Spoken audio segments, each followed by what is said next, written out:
Hello, Louisville. Guess who's coming to dinner?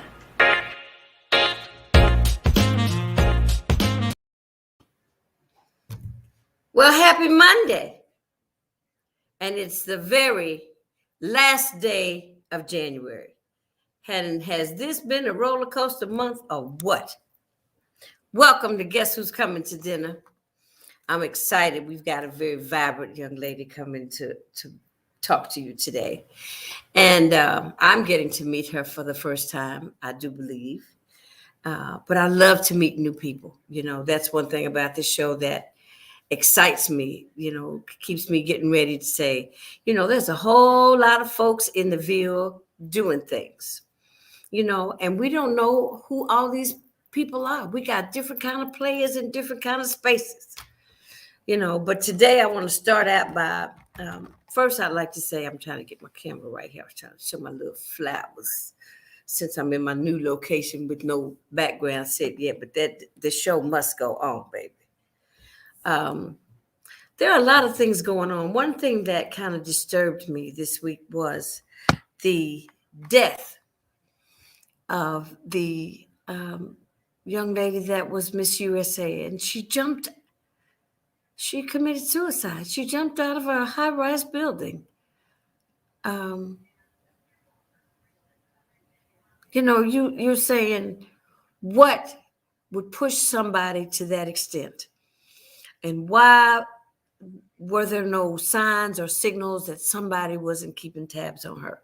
You know, I know some folks that seem to have a few issues, and I try to stay close because it's the difference in saying, how you doing today, and not saying anything. You know, so we have to be our brother's keeper, our sister's keeper. Sisters keep up with each other pretty good. But we have to be very intentional about that. Because as African Americans, number one, we don't really want anybody in our business. And then it turns around and everybody kind of knows your business anyway. Because if you talk to one person, especially in this city is very talkative and very informational. They have lots of information, be it true or be it a blatant tale. I'll be kind. But today I'd like to present to some and introduce to others Miss Terra Leavell. Hello. How are you? I'm doing well. You know, well. Your photograph just says, girl, you need to talk to me. Yeah. Well, I'm glad you think so. Yeah, it was bright and happy and inviting. So I said, I know she don't know me, but I'm gonna talk to her anyway. So how you doing? I'm well. I'm doing really well. And you say you don't know me, but I know you, and you will know me in a minute when I tell you how I know you. If you can to the levels, I know you. I am. So your mom. My mom. Okay. I knew your mom. Greater St. James. Yes, very well. As she would sashay in on Sunday mornings. And then later, I probably seen you several times with her. Right. You know, just latter in her latter years. So right. Yes, while we never probably connected and met that way, but I certainly know who you are, really through your mom, I think, and then your family. So are you married to Joe Leavell? I'm married to Joe, yes. And so you all, you know, our families. That's family. Are very close. Yeah. That's family. You know, what can you say? I know everyone in that family knew everyone from Eunice to John. Well, John went to Shawnee, and he married my girlfriend Faye. Yep. Yeah. So it's a small world, and mustard seed. Right. Yeah. So when you reached out, I thought, oh, she knows me. Yeah, we're not strangers. But I kept saying, I said to myself, I bet you this is Joe's wife. It is. Yeah. You know. Well, I'm glad that we have this one-on-one meeting with each other today. And when I saw the heading under your name that you oversee the Black Community Development Corporation, I'm like, ooh, Now, so Mm-hmm. why don't I know what this is and what it's all about and what you all are doing? Tell me a little bit before you get to there.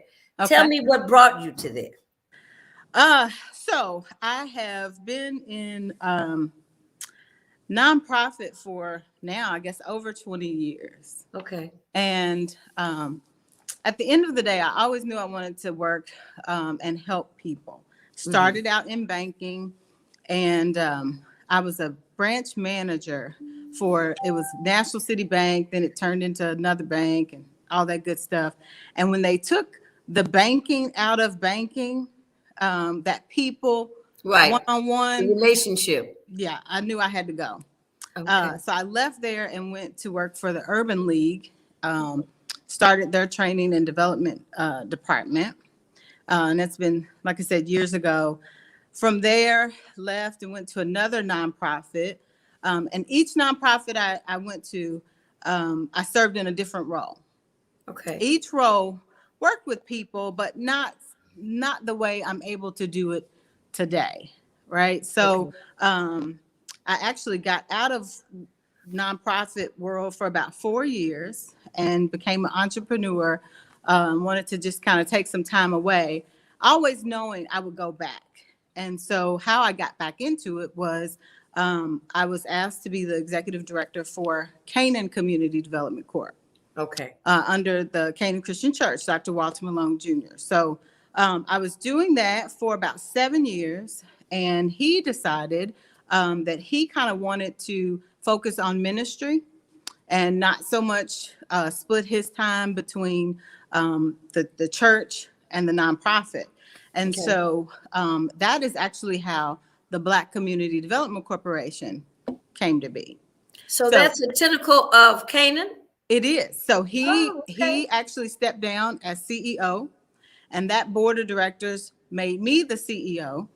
And we decided to go a whole different direction, just to change its mission, change its name, keeping the wonderful history of Canaan Community Development Corporation. So, because they've done a lot of wonderful things. And even under my tenure there as executive director, we started to kind of shift into some new things. And I think, that's kind of when Dr. Malone decided, things were solid enough, I think, for him to kind of let go of his baby, because he was the founder and all of that. So that's how Black CDC was birthed. And then, so what we decided was, and kind of when I say we, my board of directors and are like my friends, right? And so everybody believes me when I say I want to do something. I think I've had a strong enough track record that everybody goes with it, so I've been lucky enough to have a team of people that surround me and just believe in me enough to let me try some of the crazy things I've tried. They trust you. They trust me. That's a great word. That's a heavy lift right there. Yeah, Getting they trust folks me. to trust you.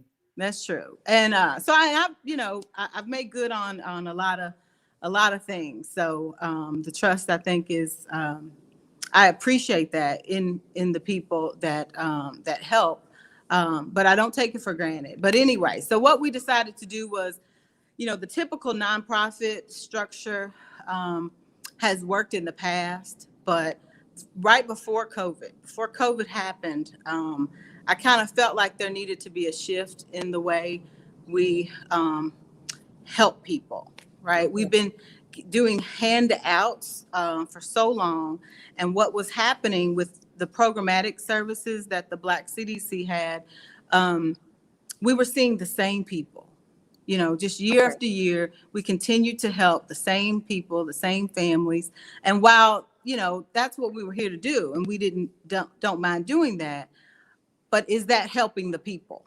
Because if you needed the help last year and you need it again this year, have we really helped you?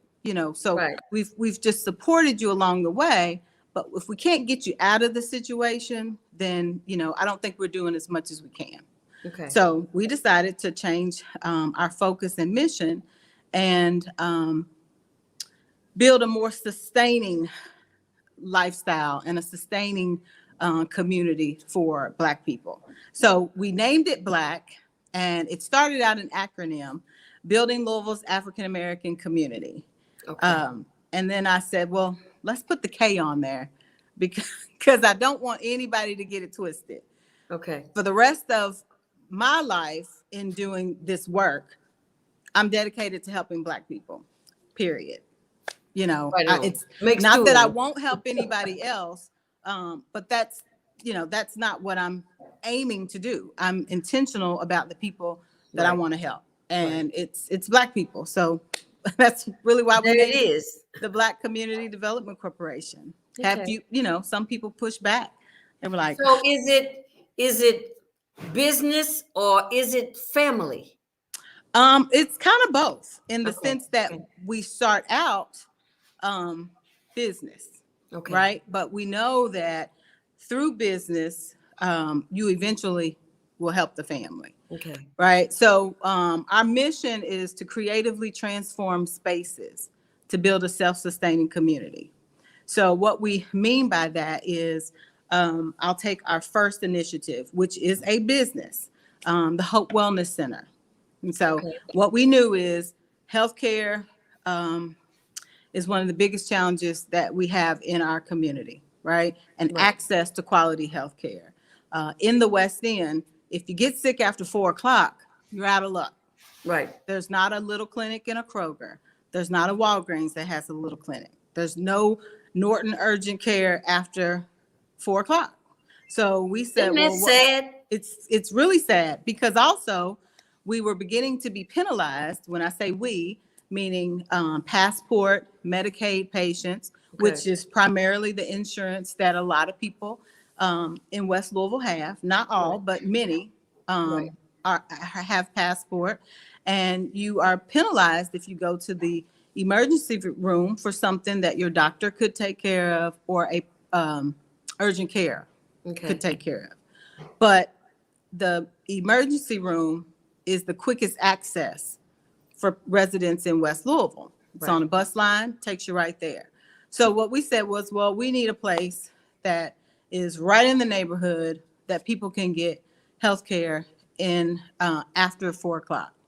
Right. And so I was in Lyles Mall. Some of my office space was there. And there was it used to be Sherry Babbage. It used to be her dentist office. It's on the Okay. second floor in Lyles Mall. And they never changed the layout of that space. So it makes the perfect doctor's office. And we rented the space out, not medical. I don't have any. And so, but I have a lot of friends Right. who were nurse practitioners who said, sure, I'd start a practice if I could afford it. I was like, so if I gave you a space and I made it so affordable, would you start your own practice? And we've had 4 nurse practitioners to start their own practice inside of the Hope Wellness Center. And so now we have a functioning clinic. Now, not only did we help the residents. So that clinic is still at Lyles Mall? Yes, it's Okay. we opened in 2018. You know, thank God we did right before COVID. Ugh, Because yes. we did a lot of testing for residents in the West End, and we still do. This coming Saturday, we're going to have more testing and vaccinations that we'll do on site. You can walk up, no appointments necessary or anything like that. There are no barriers to treatment, right? Yeah. And then the plus is too, everybody in the clinic looks just like the people who are coming in the clinic. And I would say care, you know, And it it's feels not like a safe place to come. it's a to this. safe place. You're not rushed through. Yeah. And then none of the practitioners there will turn anybody away. So even if you don't have insurance, and that's part of, you know, if you're going to work inside the Hope Wellness Center, your mission kind of has to be like ours in the sense that we just want to provide quality care and access. So those ladies are doing great jobs, and they're all running their own practices. So now this goes back to the family, meaning, so we've provided this service for healthcare, but Okay. then also we have 4 women who are now, you know, they've launched their practices.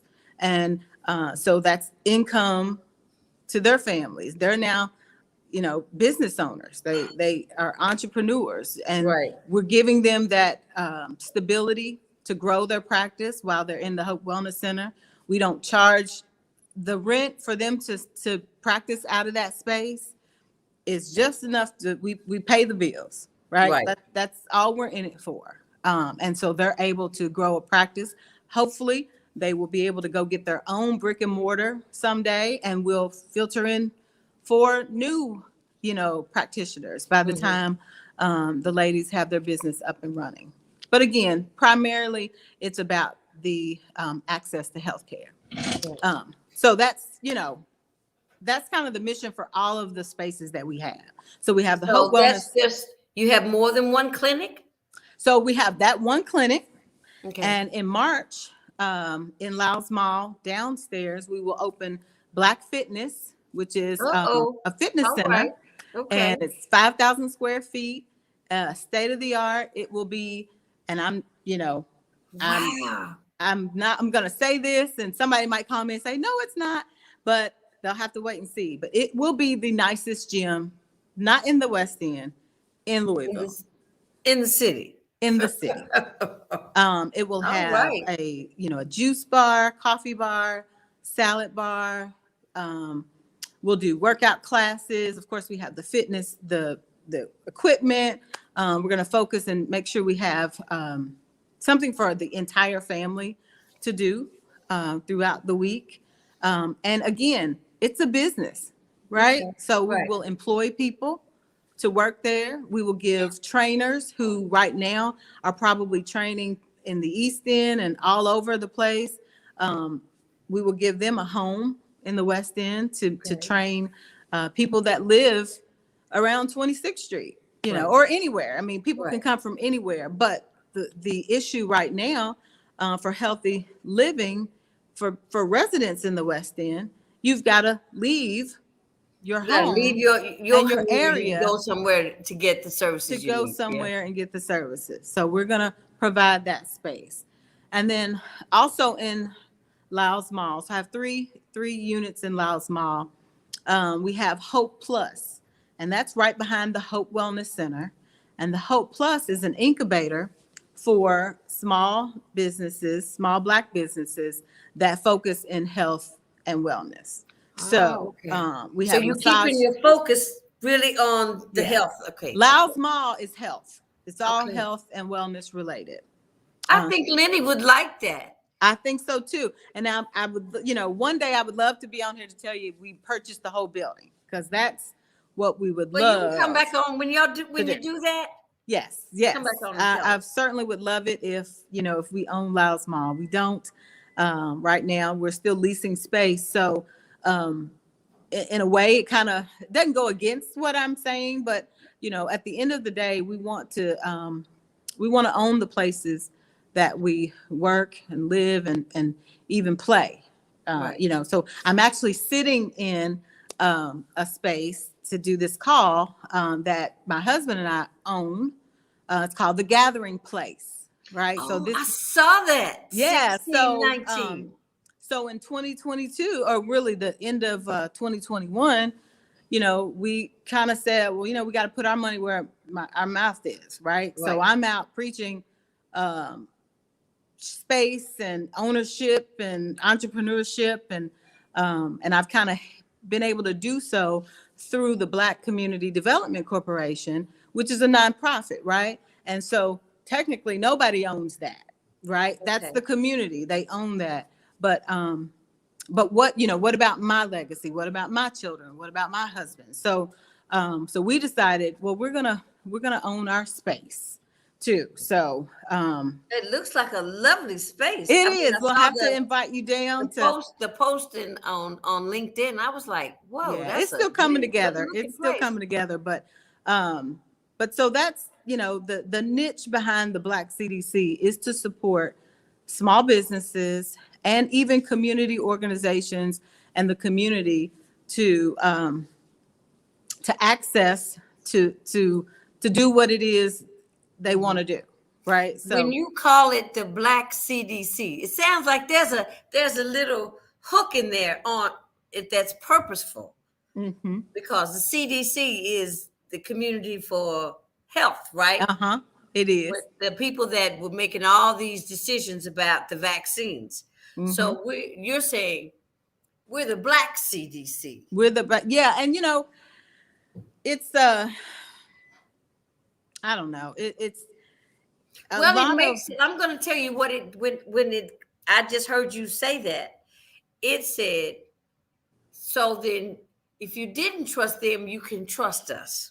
right. And That we whole heard trust thing that just keeps coming back around. when we heard that with every testing site we set up, every drive-through testing, when we would put a call out, and I know, the community and even the health department here and everybody was really shocked at the turnouts we would have when we would do a testing, because a lot of people weren't getting tested and kind of shied away from it.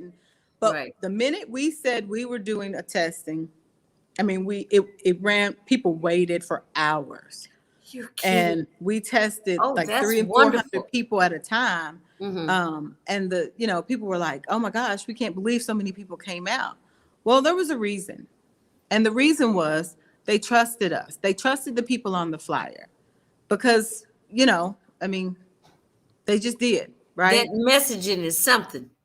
It really is. It really, really is. And so when you think about just overall with Mhm. every, not just the health and wellness of our people, but even when you talk about their financial situation, buying homes, and where you get your information and who you get your information from matters. It matters. Absolutely. The Absolutely. banks can have 1,001 home ownership programs, Right. right? But it's something about going to the Urban League Urban League. and Right. talking to those people on the second floor, And knowing that they're going to help you. because they can, you can walk down the street and see those same people Right. at the grocery store or wherever. These are my neighbors. These are my. So yeah, it's we do trust each other, and we need to kind of, I don't know, come together to make sure that in every facet of our lives, there needs to be a sector of, even if it's not the Black CDC, because we can only do so much. Mhm. We're going to stay in our lane, and then the Urban League has a lane, and then Right. you've got a lot of other organizations doing great things. But I think it's time for us to be a little bit bolder in speaking out and making sure it's clear that we know what we're talking about and we know what we're doing. Right. And You so know, I've one of the things, when you mention my mother, my whole existence just flutters.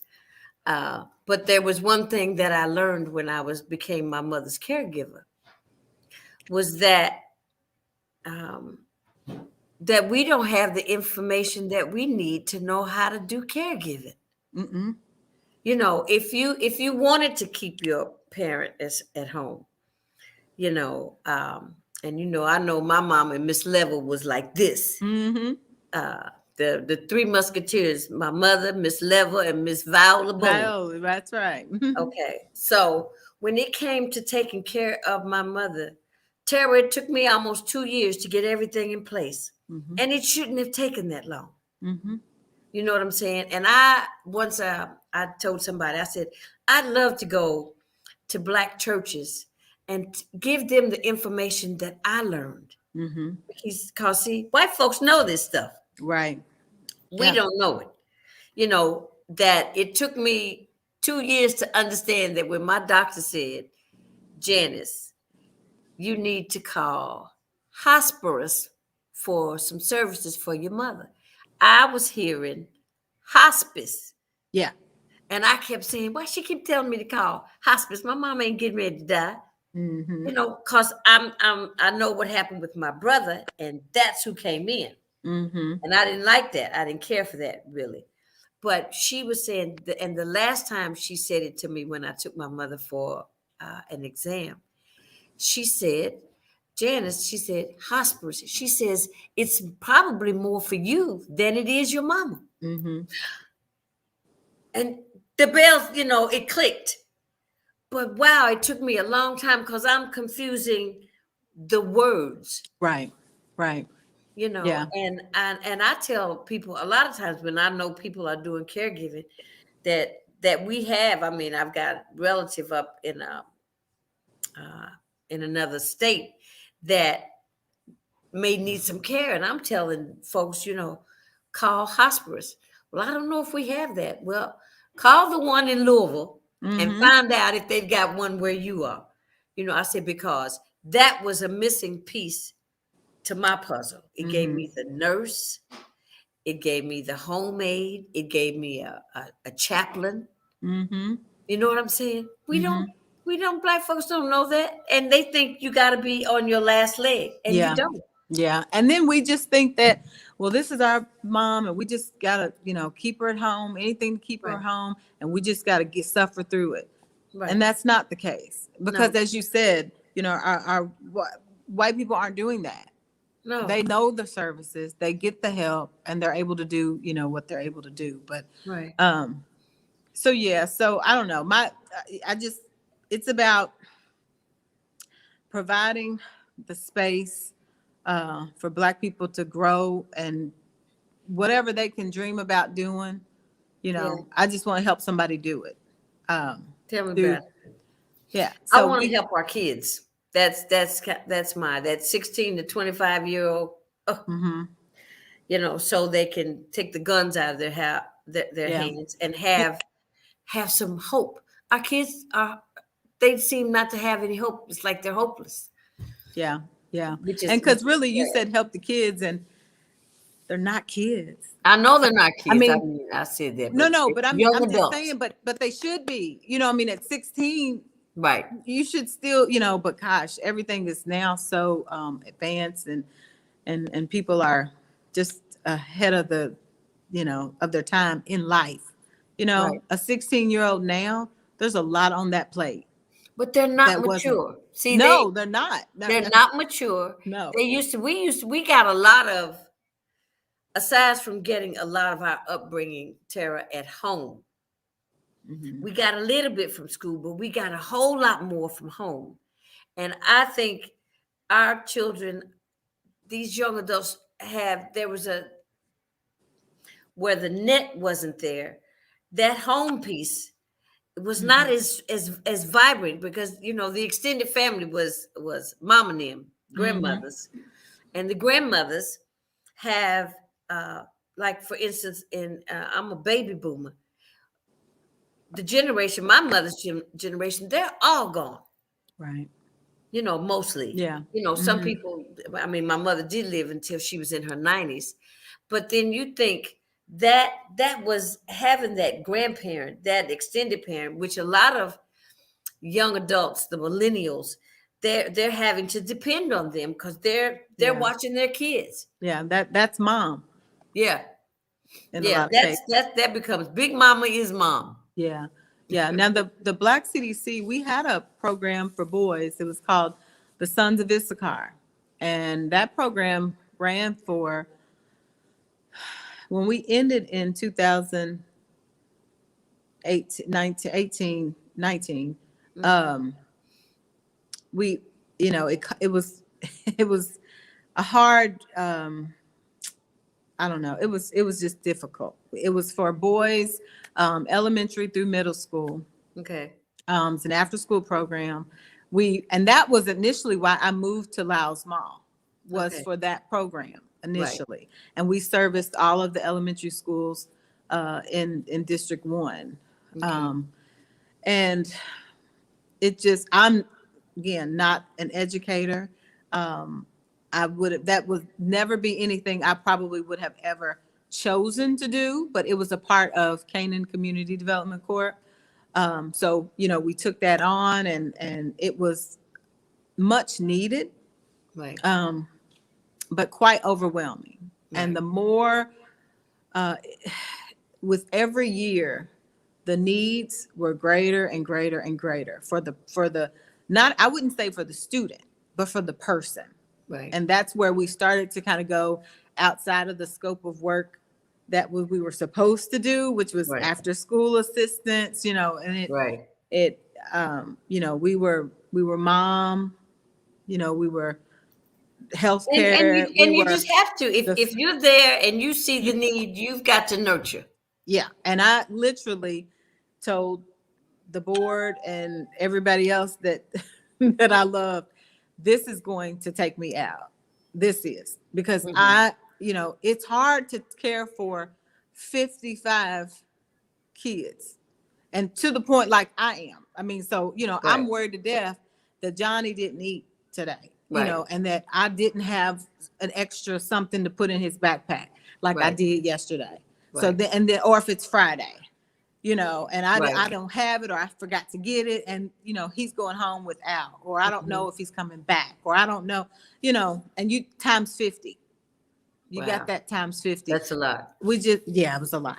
And, you know, and with no support, right? It was our program and we were supposed to do that. And so it just was something that we decided we can't put our all in that.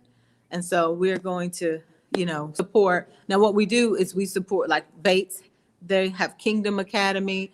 There's some other organizations that still have the after school programs. So the Black CDC, we financially support all the other programs that are dealing with kids. Okay. And we'll continue to do that, but we can't do it. Yeah. Well, tell me, Miss Terra, tell me about this great place that you have. Tell me what So- you want, what you're looking for to happen there. So initially it was community space for community organizations and then just people to rent out because there was nowhere in the West End that I wouldn't say nowhere, but for the most part, to have a big space that's open, you were either in a church basement or, you know, maybe at a community center. And so we wanted to provide a space for people to be able to, you know, to come together. So we did that right when we took over. It was 1619 Flux at the time. That was the name of it. It was an art gallery. Okay. And so we took over management of it and we were open about 4 months and COVID hit. Okay. So at that point it was like, okay, well, you know, everything shut down. But what we did notice very quickly into COVID is that while we were all supposed to be at home, unfortunately, people were passing away and the churches were closed. But as Black people, you know, we still wanted to get together. Right. And so we started getting a lot of calls. Well, can we use your space for repasses? Can we use your space? And so throughout COVID, the space was, you know, it truly was used for gatherings, and I'll say family gatherings. And it was during a time that we just needed that, right? And so it was a connector. It was a connector, and it it kept was families and the community connected. Yeah, and the great part about it, right, is that we had control over it. You know, we still had control over it. And then the previous owner, was like, COVID is too much, so I want to sell the building. And, you know, it's kind of like, you know, we really need this space. But, and so I just, you know, and I asked her, I was like, well, you want to sell it? We want to buy it. And this was a lady who had approached me years before, Kara Nichols, who was the previous owner. And her mission was to support Black people as best she can. She's a white lady, and many would say very privileged. But, you know, for whatever reason, her calling, I mean, when I say this lady like stalked me for a while, and I kind of thought, wait a minute, you know, but honestly, and then one day she showed up in my office in Lyles Mall and was like, you have to help me.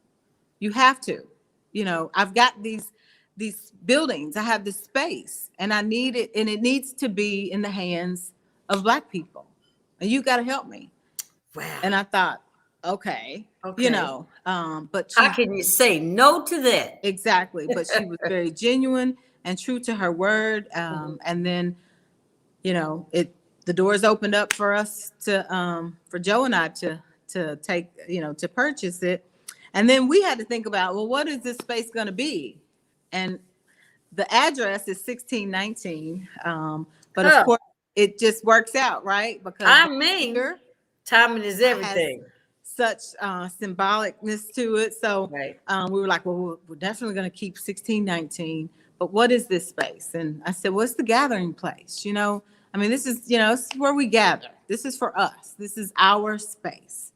And so that's what we've tried to, that's what we're doing. So we're going to try to make it a place for us to gather. And it will be a little later down the road. We're working on this now, but it is going to be a membership-driven facility. So you will become a member of the gathering place, and all the privileges that go with that. I don't know what they're all going to be yet, right? but that's where we're headed. Now, not taken away from community, right? So community will still, be able to use the space or whatnot. But during the week, you just, after work, you want to come sit down, watch some news, have a beverage, drink something, eat something, hang out with your girlfriends or your guy friends. This is where grown folks gather. Okay. So it's a kickback spot for us older folks. I won't say older, but I'll say for like-minded people. Okay. That includes young and old. That's young and old, but it's a certain crowd, I may go anywhere, but the reality is there are some of my friends aren't going to go everywhere with me, but they'll come here. Right. So, it's about choices. And that's like when you're having conversations with people, you want to have conversations that it's a conversation about something. I don't want to have frivolous conversations with anybody. Right. If it sounds like we're getting ready to go talk about the weather, then I'm going to say, it was really nice seeing you and I'll see you later. Yeah. I would definitely do a Miss Emily on them on that. Right. Yeah. So there certainly are standards and will be standards, and so, but because of, just the nature of who I am and even Joe as well, we are still community focused people. And so, it will still be open to churches. There's a need to keep us connected. Right. Because you sound like one of the reasons for the show is I'm looking for a place and time when the community can come be a little bit more cohesive.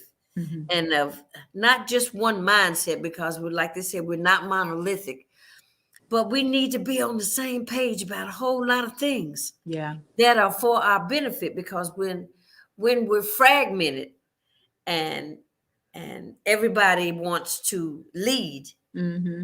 and everybody is not built to lead. Right. Then we splinter. Mm-hmm. And then we don't get a lot done. I had seeing what you've done there at the gathering place makes me think about Louisville is a small pie for philanthropy. Mm-hmm. It's one place that everybody goes to get the money. Mm-hmm. Okay. So just like the community got behind my soror, my sister, Miss Sadiqa, mm-hmm. with the athletic, the track mm-hmm. Facility. Yeah. Okay, so let her get all the money and get that off the ground. Okay, right. So we got a list. Who's next? Right.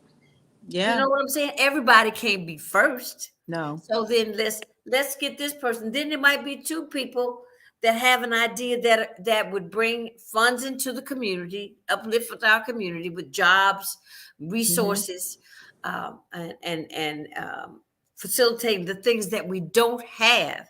Right. And it might be two of them. So let's get them started. But let's let them get all the money this go round. Yeah. And we've got So that somebody we make ready for sure the next one. Yeah. exactly, because you know, what a tragedy that would have been for Sadiqa to have done all of that work and get down to needing $5 million Right. to, and because it went everywhere else and that didn't happen. So yeah, I completely agree with you. We've got to figure out a way to to streamline and work together and make it, very strategic. Right. Right. Who's next? What you Right. got? Is your Right. plan club? And if you're not close enough, then maybe you step Just keep aside. working on yours till we get to, Right. you'll get a turn. You step aside because she's fat, she's closer to hitting, Yeah. the finish line than you are. And so, Right. so I agree with you wholeheartedly. And at some point we will, I think we'll get to that. We're working Look, on it. I don't want to fall asleep on you. I know. You talking about we'll get to that. I Look, do. we need to come on with the quickness. I do. And I mean, a lot of people, with me, I work very quietly and I just kind of make things happen. Right. In part because of kind of what we were just talking about, right? You just, you can't let Joe's grandmother used to always say, you can't let your right hand know what your left hand's doing. You Right. just to get it done. Right. Then you can come out with just both do hands. it. Be like Nike. Right. Just do it. Yeah. You Then know, you can come out. And so that's one of the things that I'm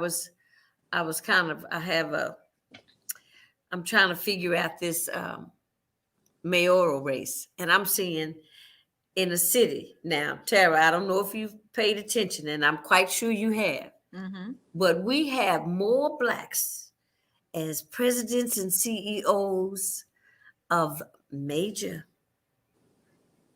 corporations and businesses in Louisville than ever, ever, ever before. Yeah. And I'm saying, so we've got that should be somewhat our nucleus, okay? Mm-hmm. Whereas that we could be the new Atlanta, because Yeah. see, we're on the fence. If we fall one way, we're backwards. If we fall another way up, we could be a little bit progressive. Yeah. And Yeah. we've got that kind of potential. And it shouldn't take us forever because we're there. It's like you're standing in the forest and can't see the trees. You're in the forest. I agree. But what we're missing, Tell me, because I need to know. I had this conversation with somebody because I was sort of, on the fence about the mayor, like, what am I going to do? What am I going to do? And I knew who I wanted to endorse initially. Mm-hmm. But my mind, look, I'll say, it was playing tricks on me. It was saying, well, but do you think, and can you think? And I said, well, here's the thing. What I know is if I don't support this person, then they don't have a chance at winning. Okay. So I can talk myself out of it because I think maybe they can, maybe they can't. We can go sugarcoat it. One side, have one foot in, one foot out. And we've seen what that does to us. We lose every time when we play that, when we're trying to figure out. When we're battling against each other, we lose anyway. That's true. That is so true. So, so I just, the other day, I made a call and I called Tim Finley, Pastor Tim Finley. He's not, or Reverend Finley. And I said, I want to host you and do a fundraiser. I want my people, my friends, my capital, my connections to hear from you. And, he was kind of like, oh, okay. I know he was caught off guard because probably he didn't expect it. Mm-hmm. Initially, I didn't expect it. I didn't expect me to feel this way and say that. But honestly, why couldn't he be the next mayor? Mm-hmm. Now, everybody has their own choice, right? Everybody, right. And I'm not gonna say you should, you shouldn't, but everybody deserves to be heard. and everybody should make their own decision. But in my mind, if I say I'm a supporter of Black people, then I'm going to be a supporter of Black people, not blindly. Right now, Right. if Tim were Black and and I didn't think he had the marbles to do anything, he couldn't get my vote. Right. He would not get my support. So I'm not doing it simply because he's Black, but I am doing it simply because he's Black. If that makes any sense at all. I got you. That's just the way, I mean, and that's me. But I just think as a people, we play it safe a lot for the sake of the what next and the what if it doesn't happen this way? What if, so like if Tim doesn't win, what's that have to do? I mean, he doesn't win, right? Do I lose credibility? What do I lose? No, that's your right. That's your choice. That's my right. Right. That's And so, right. but I'll tell you, there's a lot of people that make their decisions based on the what if. Mm-hmm. They're not in the, it's just, well, but I don't want to stand behind the wrong candidate. Well, what do you mean the wrong candidate? The wrong candidate in the sense that they're not good candidates, or that you just don't think they can win. Right. But here's what we know. They can't win if we don't support them. Right. They can't. And so, but now, would you agree with me if I were to make this statement to you? They can't win if they're running against each other, because we only got 6,000 votes. Wholeheartedly. Now, I 10,000% agree with you. Because not only is that going to be split in half right now, we've got another third dimension that's going to take. When Greg Fisher ran for office, I've run for office before. And look, I didn't win because I ain't had no money. Not a damn. It was, and now it's funny to me. But to know the dynamics that every time, now he was elected 3 times. Mm-hmm. He served 3 terms. Right. But he got those same 6,000 votes from the West for those that are able to vote. Right. Now, we take 6,000 votes and we split them up to 2,000 and 2,000 and 2,000. I agree. The 2 Black candidates, to me, don't have a chance. Mm-hmm. But that does not keep them from running. Right. Because it's not just the Black community that's going to pick the mayor. No, you've got you're exactly right. You're exactly right. And that's but that fraction, that piece of that puzzle is so intricate that if it's fractured, someone else moves up in the spot. Yeah. And so exactly what you said initially is exactly how I felt. I mean, that's exactly how I felt. Okay. But then when it came to what are you going to do though? I mean, so like, cause I had probably every candidate calling, will you do will you? Right. So now, but for me to make the decision of what am I going to do?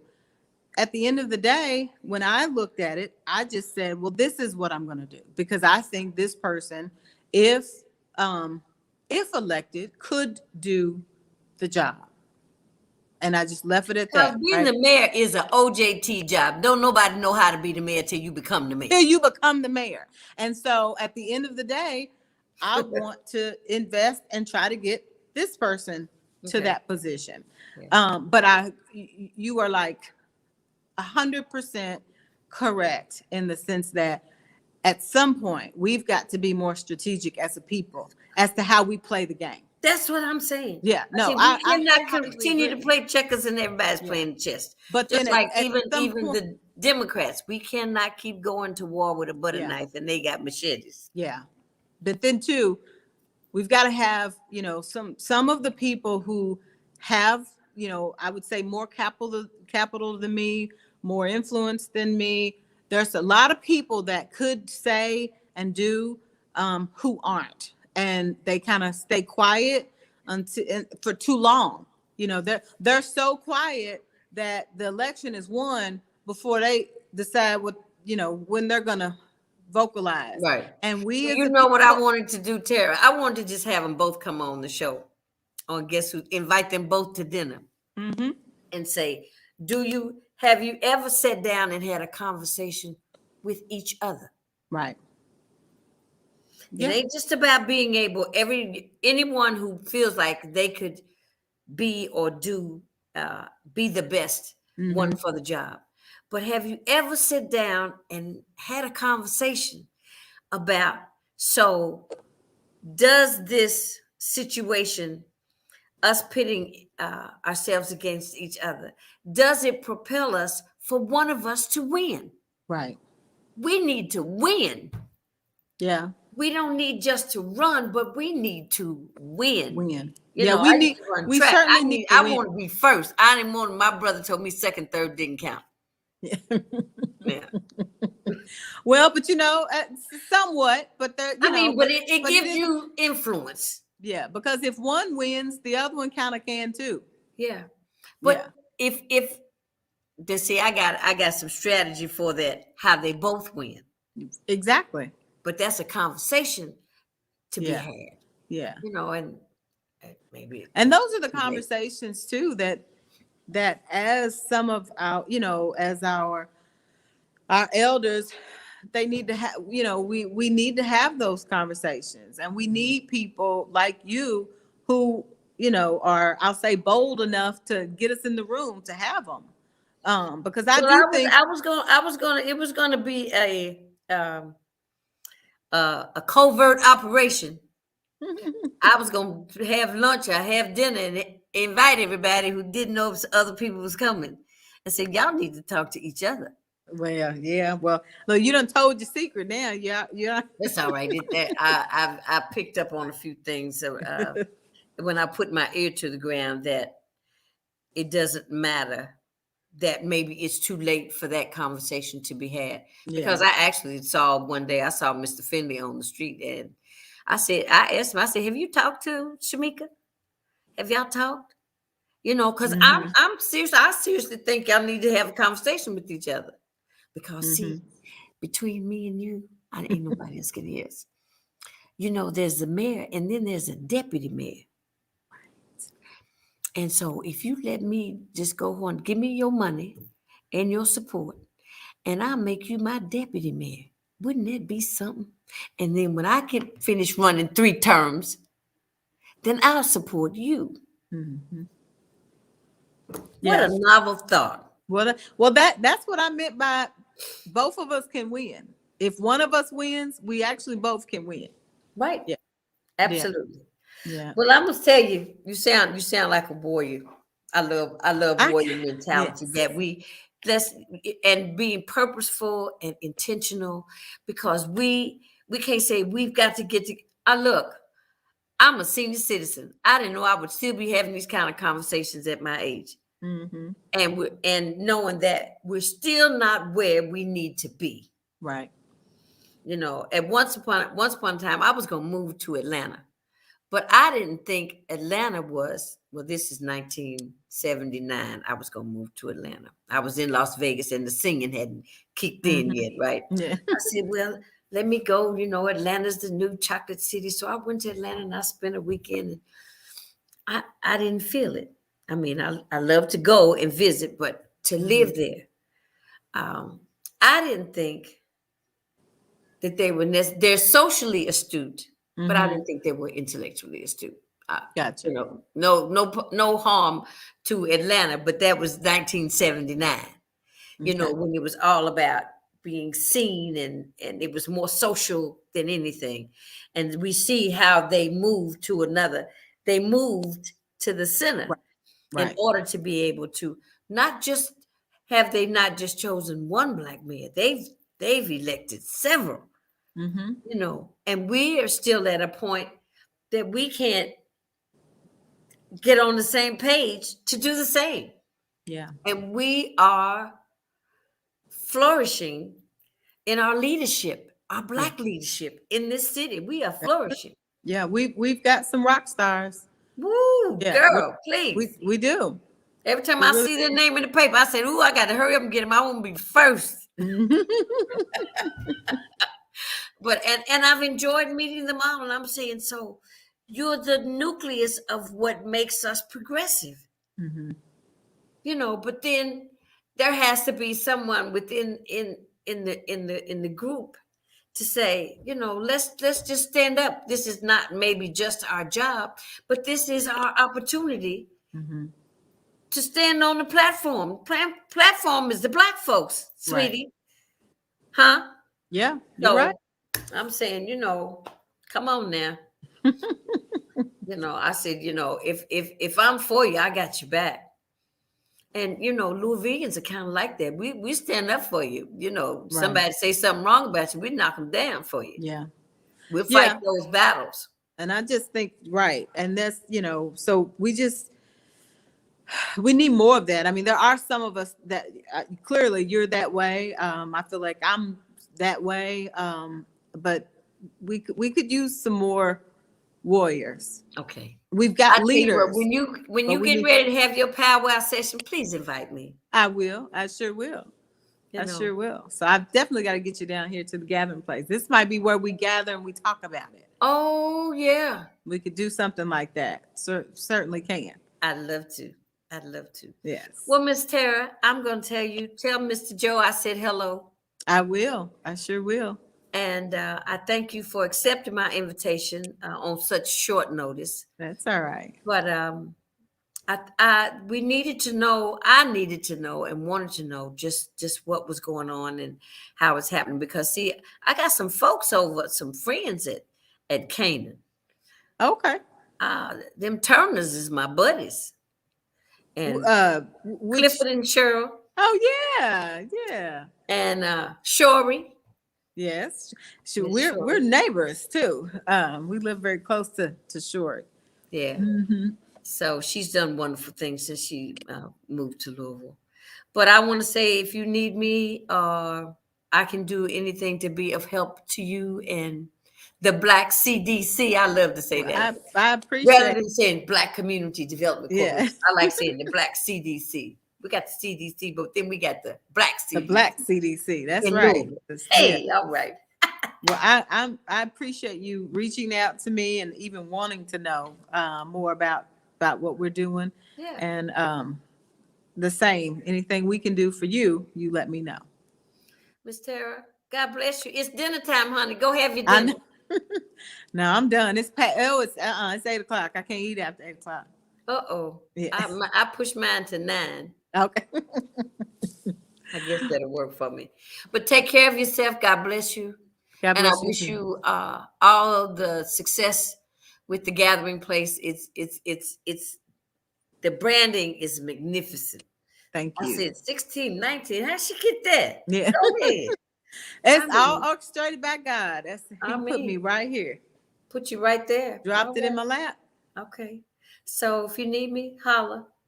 All right. Take care of yourself. Good night. All right, darling. All right, Miss Terra Leavell. 1619, the gathering place. And Hope Wellness. That's wonderful that I never thought about that we didn't have any place for our community to go in our neighborhood after 4:00. Now, that's sad. And to get downtown to the hospitals, bus ride, you might be in big trouble, if you had to get on a bus. But it's we're trying to make some changes. I think we'll see a new Louisville. It might be in, I'd like to say just maybe 5 years, but it could be 10. That we'll see some changes. Changes are happening.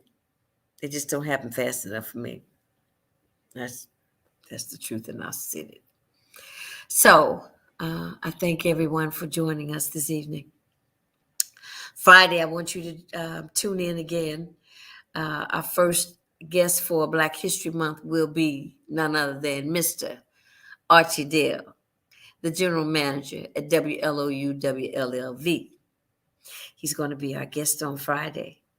So until then, it's dinner time. Guess who's coming to dinner? Bon appetit. See you Friday.